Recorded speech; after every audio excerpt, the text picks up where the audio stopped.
Pagi itu, matahari baru saja menembus celah genteng rumah sederhana milik Aldi, pemuda berusia 28 tahun itu. Terbangun bukan karena alarm, tapi karena suara ayam tetangga yang terus berkokok. Ia mengucek matanya, lalu duduk di tepi ranjang yang mulai reot. Hidup Aldi jauh dari kata mewah. Sejak lulus SMP, ia tak lagi melanjutkan sekolah.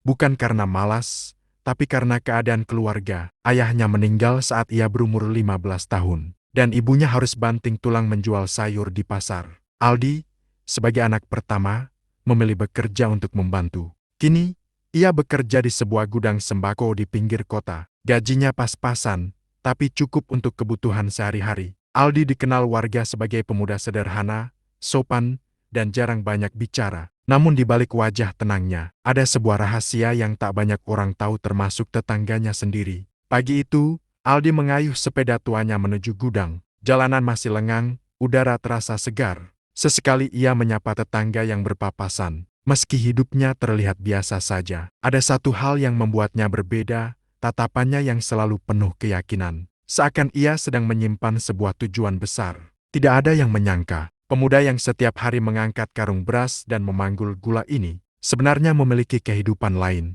yang tak pernah ia tunjukkan di hadapan orang banyak. Hari itu, ia belum tahu, sebuah pertemuan akan mengubah hidupnya selamanya. Siang itu, gudang tempat Aldi bekerja lebih sepi dari biasanya. Tiba-tiba ponselnya bergetar, sebuah telepon dari adik sepupunya. "Bang, paman jatuh di kebun. Kepalanya luka.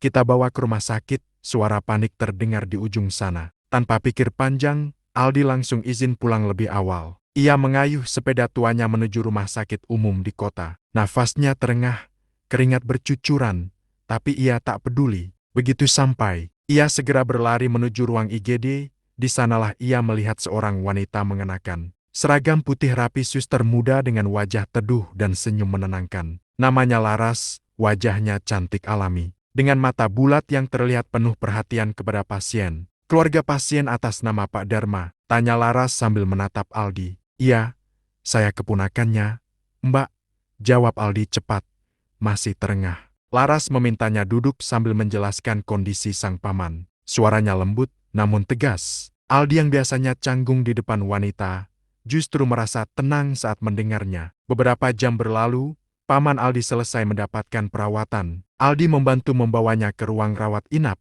Sepanjang perjalanan, Laras beberapa kali menatap Aldi yang sibuk mengurus kebutuhan pamannya tanpa mengeluh sedikit pun. Bagi Aldi, hari itu hanyalah kewajiban sebagai keluarga. Tapi di hatinya, ada rasa kagum yang mulai tumbuh pada sosok suster muda itu. Ia tak tahu, rasa itu akan membawanya pada kejadian yang membuat hidupnya berubah, dimulai dari pertemuan singkat di rumah sakit itu. Sejak hari itu, entah mengapa, langkah kaki Aldi sering membawanya ke rumah sakit. Kadang alasannya jelas mengantarkan makanan untuk pamannya atau mengambil obat. Kadang alasannya dibuat-buat, sekadar menanyakan kondisi meskipun ia sudah tahu jawabannya. Di setiap kunjungan, ia selalu mencari sosok Laras, kadang hanya sempat melihat dari kejauhan saat Laras sibuk mencatat data pasien. Kadang beruntung bisa berbicara sebentar. "Mas Aldi, pamanmu sekarang sudah jauh lebih baik ya?" tanya Laras sambil tersenyum ramah suatu siang. Aldi mengangguk, mencoba menahan debaran di dadanya. "Iya, Mbak." Suster Laras, terima kasih sudah merawat paman saya." Laras tersenyum tipis. "Itu memang tugas saya. Mas, jangan sungkan kalau butuh bantuan." Bagi Aldi, senyum itu seperti obat yang tak dijual di apotik, mampu membuatnya lupa pada lelahnya hidup. Namun, ia sadar jarak mereka jauh. Ia hanyalah lulusan SMP, pekerja gudang dengan sepeda tua. Sedangkan Laras adalah seorang tenaga medis yang terdidik dan berwawasan luas. Meski begitu, hati tak pernah bisa diatur logika. Aldi mulai memikirkan Laras bahkan saat sedang mengangkat karung beras di gudang. Ia membayangkan bagaimana rasanya berjalan berdampingan dengannya, bercakap di taman, atau sekadar duduk minum kopi bersama. Perasaan itu tumbuh diam-diam, seperti benih kecil yang tak disadari telah menembus tanah dan mencari cahaya. Aldi tahu, cepat atau lambat, ia harus berani melangkah lebih jauh, meski mungkin langkah itu akan membawanya pada penolakan. Dan tanpa ia sadari, waktu untuk mengambil langkah itu semakin dekat.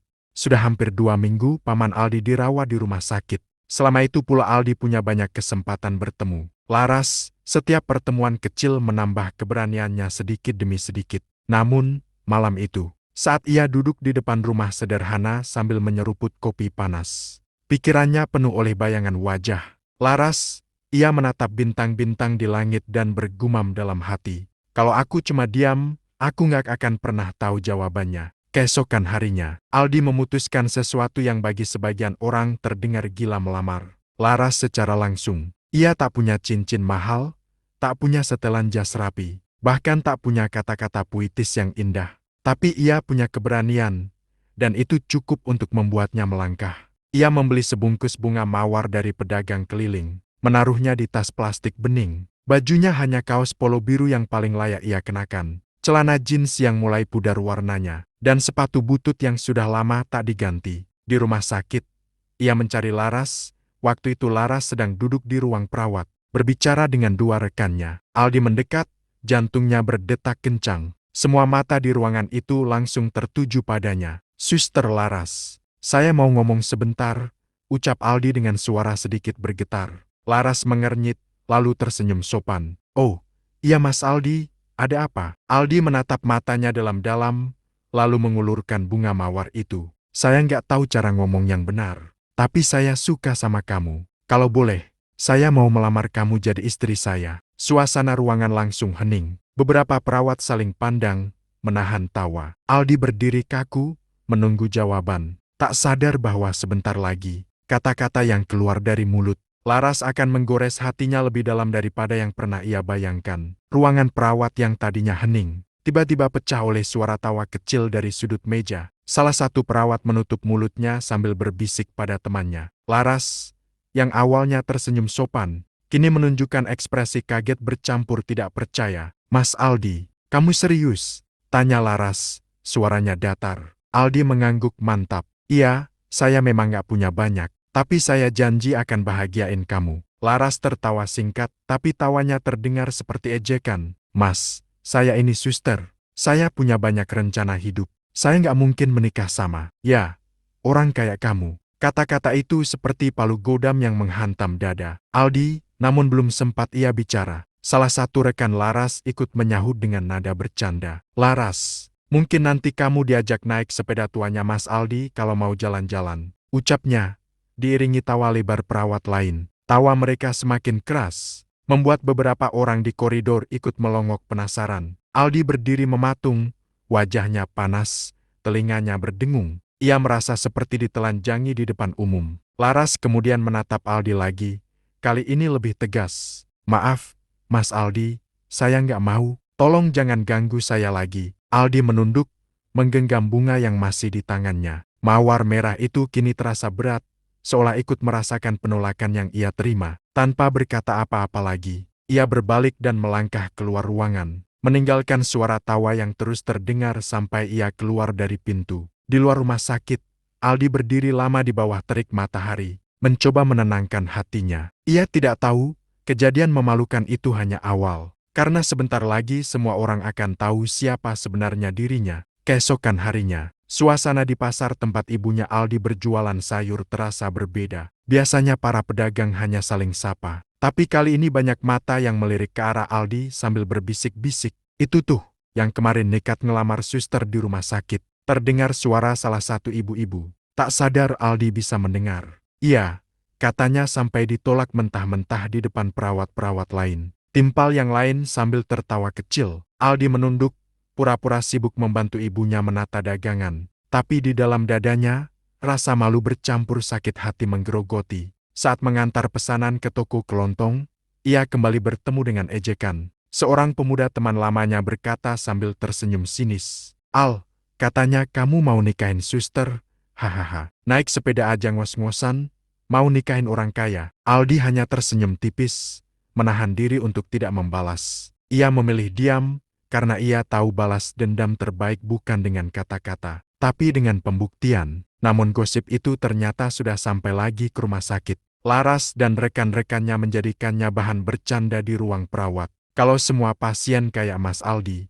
mungkin kerja kita di rumah sakit jadi lucu setiap hari," ujar salah satu perawat sambil terkikik. Laras hanya tersenyum, seolah menganggap kejadian itu hal sepele. Aldi yang mendengar kabar ini dari salah satu kenalannya, hanya menarik napas panjang. Baiklah, kalau mereka mau lihat siapa aku sebenarnya, biar aku tunjukkan. Dan keputusan Aldi untuk tidak lagi menyembunyikan identitasnya, sebentar lagi akan mengubah segalanya. 2 hari setelah kejadian memalukan itu, rumah sakit tempat Laras bekerja menerima rombongan tamu penting. Mobil-mobil mewah berderet di halaman, lengkap dengan pengawal berpakaian hitam yang berdiri tegak. Para pegawai rumah sakit berbisik-bisik, bertanya-tanya siapa yang datang. Laras yang sedang bertugas di ruang perawat ikut penasaran. Ia melongok dari jendela, matanya membesar ketika melihat seorang pria muda keluar dari mobil SUV, hitam dengan pelat nomor khusus. Jas hitamnya rapi, jam tangan mahal melingkar di pergelangan, dan di belakangnya ada 2 asisten yang tampak siap melayani. Yang membuat Laras terkejut pria itu adalah Aldi. Namun Aldi yang ia lihat hari ini, sama sekali berbeda dari pemuda dengan kaos lusuh dan sepeda tua yang ia kenal. Langkahnya mantap, tatapannya tenang, setiap orang yang dilewati menunduk hormat. Direktur rumah sakit sendiri menyambutnya di lobi. Selamat datang, Tuan Aldi, terima kasih sudah menyempatkan hadir, ucapnya dengan penuh hormat. Beberapa perawat mulai berbisik, Tuan, jadi dia siapa sebenarnya? Katanya dia bos muda tambang batu bara di Kalimantan. Perusahaannya besar. Laras berdiri mematung, wajahnya memanas. Potongan-potongan gosip mulai terhubung di kepalanya. Ia teringat ejekannya sendiri, tatapan merendahkan yang ia berikan, dan tawarkan rekannya saat itu. Aldi menatap sekilas ke arah Laras yang berdiri di koridor. Senyum tipis terukir di wajahnya, senyum yang bukan lagi milik pria yang malu-malu, tapi milik seseorang yang tahu persis nilainya. Hari itu, tanpa satu kata pun, Aldi sudah membalik keadaan. Laras dan semua orang yang pernah meremehkannya kini tahu, mereka telah menertawakan orang yang salah. Setelah menyelesaikan urusannya dengan pihak rumah sakit memberikan bantuan alat kesehatan senilai ratusan juta rupiah, Aldi berjalan santai menuju mobilnya. Namun sebelum masuk, ia berhenti di teras rumah sakit, dikerumuni beberapa wartawan lokal yang ingin mewawancarai bos muda tambang batu bara itu. Pak Aldi, kenapa memilih membantu rumah sakit ini? Tanya salah satu wartawan. Aldi tersenyum tipis. Karena di sini paman saya pernah dirawat dengan baik. Saya percaya, kebaikan dibalas dengan kebaikan. Ucapan itu membuat beberapa pegawai rumah sakit tertegun, termasuk Laras yang mendengarnya dari jarak beberapa meter. Di benaknya, rasa bersalah mulai menumpuk. Aldi yang ia kira pemuda miskin dan tidak pantas untuknya, ternyata adalah pria yang berkelas bukan hanya dari harta, tapi juga dari sikap. Setelah sesi wawancara, beberapa perawat yang dulu menertawakan Aldi kini mendekat, mencoba menyapa dengan nada ramah. Masih, Tuan Aldi, kemarin kami bercanda. Jangan diambil hati ya, ucap salah satu dari mereka dengan senyum canggung. Aldi menatap mereka sebentar, lalu mengangguk tipis. Tidak masalah, semua orang berhak menilai. Hanya saja, jangan sampai menyesal di kemudian hari. Kata-kata itu membuat suasana langsung kaku. Laras berdiri diam, menunduk, menahan malu yang membakar wajahnya. Ia ingin bicara, tapi lidahnya keluh. Bagi Aldi, semua kesederhanaan yang ia tunjukkan dulu bukan karena ia miskin, tapi karena ia memilih hidup merendah di tengah kesuksesan. Ia percaya, orang yang hanya melihat dari luar biasanya, tak pernah benar-benar mengenal siapa dirinya. Dan hari itu, ia membuktikan bahwa rendah hati bukan berarti rendah nilai. Sore itu, setelah semua tamu dan wartawan pulang, Laras memberanikan diri menghampiri Aldi yang sedang berdiri di samping mobilnya. Wajahnya terlihat gugup, matanya sesekali menghindari tatapan Aldi. Mas, Tuan Aldi, boleh kita bicara sebentar? Suaranya pelan, hampir seperti berbisik. Aldi menoleh, menatapnya dengan ekspresi tenang. Boleh, tapi saya rasa kita tidak punya banyak yang perlu dibicarakan. Laras menggigit bibirnya, lalu mencoba tersenyum. Saya minta maaf soal kemarin. Saya nggak tahu siapa Mas Aldi sebenarnya. Saya salah menilai, kalau masih mau, Aldi langsung mengangkat tangan, memotong ucapannya. Laras, saya nggak marah sama kamu. Tapi kalau alasan kamu datang sekarang hanya karena tahu siapa saya, itu artinya kamu nggak pernah benar-benar melihat siapa saya dari awal. Laras terdiam, matanya mulai berkaca-kaca. Bukan begitu, saya cuma, sudahlah. Aldi menatapnya lekat-lekat. Kamu punya hak untuk memilih. Sama seperti saya punya hak untuk menentukan siapa yang akan ada di samping saya. Dan saya memilih orang yang mau menghargai saya. Bahkan saat saya cuma datang pakai kaos lusuh dan sepeda tua. Kata-kata itu terasa seperti tamparan halus di wajah Laras. Ia ingin berkata lebih banyak, tapi Aldi sudah melangkah masuk ke mobilnya. Sebelum pintu tertutup, Aldi sempat menambahkan, "Kita akan tetap saling menghormati, tapi bukan berarti kita akan berjalan bersama." Mobil hitam itu melaju pergi, meninggalkan Laras yang berdiri mematung di halaman rumah sakit, ditemani senja yang mulai meredup. Beberapa bulan berlalu sejak kejadian di rumah sakit. Nama Aldi semakin dikenal sebagai bos muda tambang batu bara yang rendah hati. Ia sering muncul di berita karena program beasiswa, bantuan untuk rumah sakit, dan pembangunan sekolah di kampungnya. Di tengah kesibukan itu, ada satu sosok yang selalu setia berada di sisinya, Rani. Seorang guru honorer di desa tempat tambangnya berdiri. Rani bukan wanita glamor, tapi ketulusan dan kesederhanaannya membuat Aldi merasa dihargai apa adanya. Mereka pertama kali bertemu saat Aldi datang memantau pembangunan sekolah.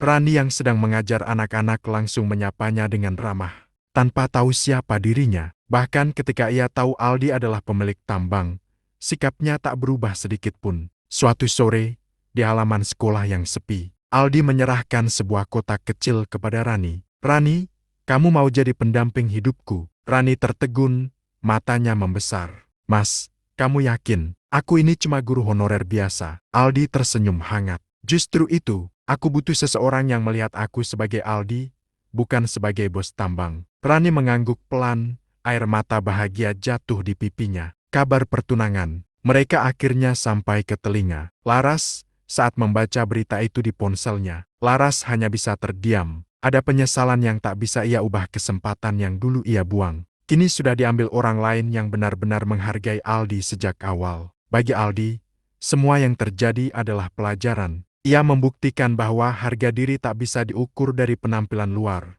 Dan cinta sejati datang dari mereka yang menghargai kita tanpa syarat. Dan di bawah langit senja, Aldi menatap masa depannya dengan tenang. Menggenggam tangan Rani, wanita yang menerimanya sejak awal. Saat ia hanyalah pemuda dengan sepeda tua di mata dunia.